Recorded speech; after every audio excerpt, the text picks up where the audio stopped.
I don't know who needs this, but today, come with me as we explore the city of port wine, Porto. As soon as we arrived, the famous blue tiles greeted us almost everywhere in the city. Since it was already late, we grabbed some snacks nearby. Everything looked so delicious, but I had to control myself because I still wanted to eat properly later, like dinner.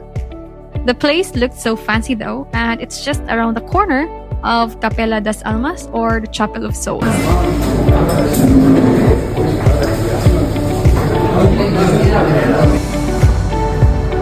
We left our things in our room and headed out for a proper dinner.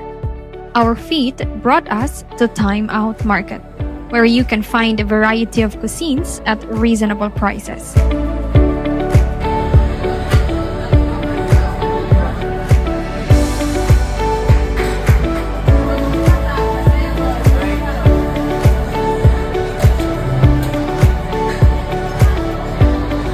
After eating, we walked to Sao Bento railway station, just outside the area.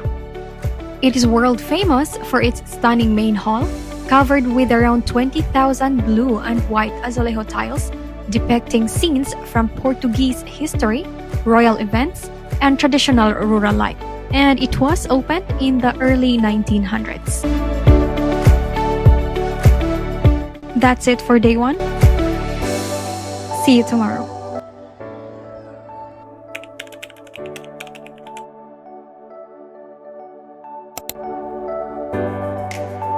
Capella das Almas. Just a few meters from where we were staying.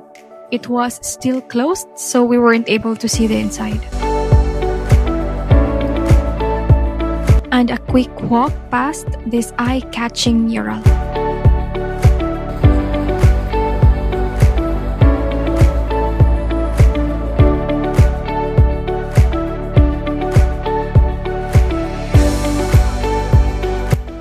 Sé do Porto, one of the oldest and most iconic landmarks in Porto.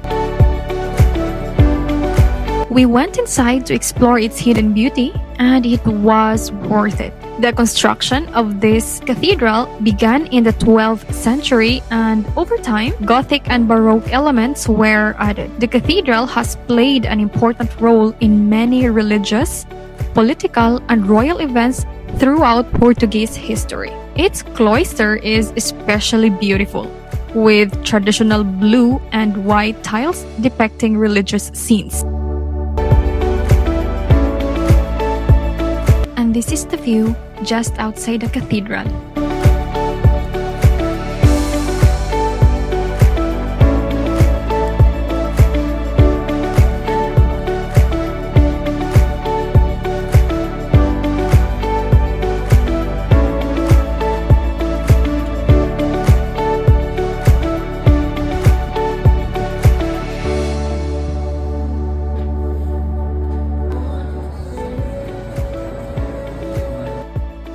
Librarial Lelo.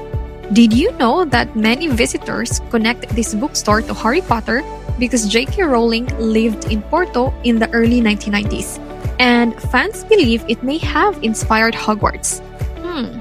However, Rowling later said she never visited the bookstore while living in Porto, so the connection remains a popular myth rather than a confirmed fact.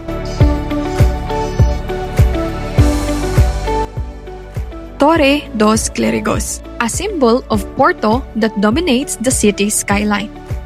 It includes a church and a museum. And for many years, it was one of the tallest structures in Portugal. Today, it remains one of the country's most visited monuments.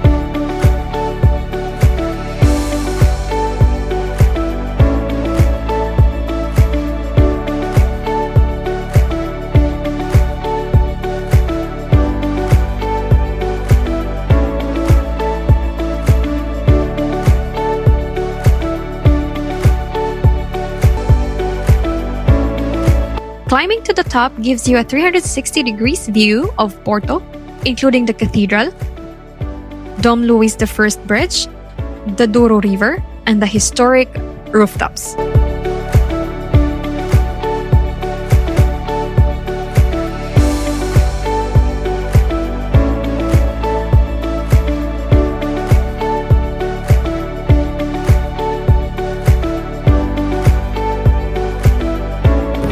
Douro River, where you can walk across the famous Dom Luis I Bridge.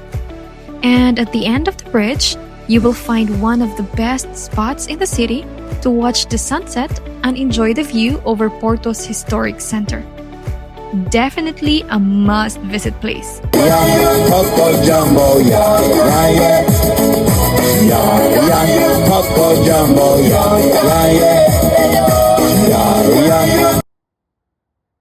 Before leaving the city, we attended a mass at Capella das Almas. Yes! What a peaceful and beautiful city you are, Porto. Until next time, adios!